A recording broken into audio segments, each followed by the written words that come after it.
Bonjour et bienvenue à une capsule vidéo de Médici tournée à distance. Donc aujourd'hui, on va parler d'un sujet vif de l'heure. Donc, c'est comment est-ce que Médici évalue les entreprises dans le contexte actuel. Donc, on va répondre à deux questions. La première, c'est est-ce que le contexte lié à la COVID modifie notre façon d'évaluer les entreprises? Donc, la courte réponse, c'est non.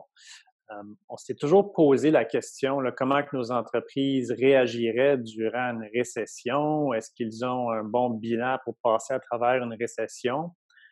Mais là, ce qui est un peu différent de la crise actuelle, en fait très différent, c'est qu'on n'a jamais imaginé un cas où est-ce que les revenus de nos entreprises tomberaient littéralement à zéro parce que l'économie est fermée.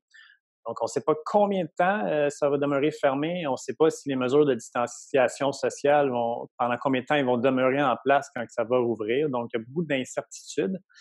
Alors, ça nous pousse à regarder un ratio qu'on n'a jamais fait par le passé, qui est de comparer les liquidités de nos entreprises, surtout les plus touchées, donc comparer les liquidités à leur coût d'opération fixe annuel pour voir combien de mois elles peuvent survivre sans revenus.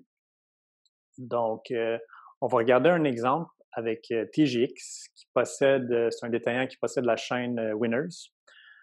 Donc, ce qu'on va faire, c'est qu'on va regarder combien de liquidités TGX a. Donc, ça va être un cumul de son encaisse. Ils ont tiré 1 milliard sur la marge de crédit. Puis, en plus, ils viennent d'émettre un 4 milliards de dettes avec une échéance lointaine. Donc, ça leur donne 8 milliards de liquidités. Ensuite de ça, il faut soustraire les comptes fournisseurs qu'ils ont à payer. Donc, au net, il reste environ 3 milliards de liquidités.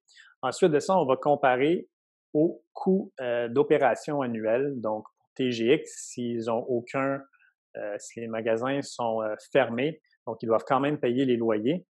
Ils ont fait des mises à pied pour la majorité de leurs employés, donc on garde quand même 50% des salaires pour être conservateur.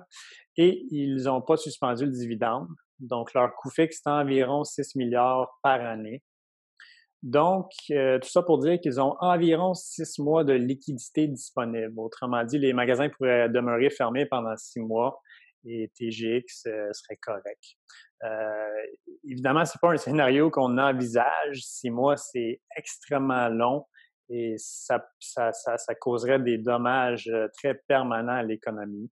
Euh, mais probablement que, bon, d'ici quelques mois, là, l'économie va réouvrir.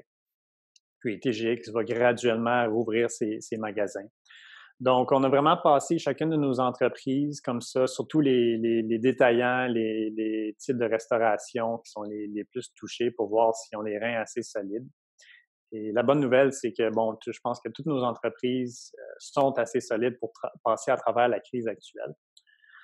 Alors, la deuxième question, c'est est-ce qu'il y a des entreprises qui seraient à éviter à cause de la crise actuelle?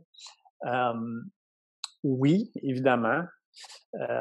C'est sûr que chez Médici, bon, on évite naturellement certains types de modèles d'affaires qui sont en déclin. On évite les entreprises qui ont une lourde charge de dette.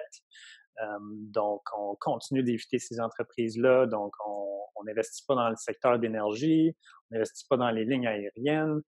Euh, on a évidemment tendance à éviter les modèles d'affaires qui étaient déjà faibles avant la crise, comme par exemple des JCPenney, des Bed Bath Beyond, des détaillants comme GameStop qui est en déclin. Évidemment, la crise, je pense, ça va accélérer là, leur déclin.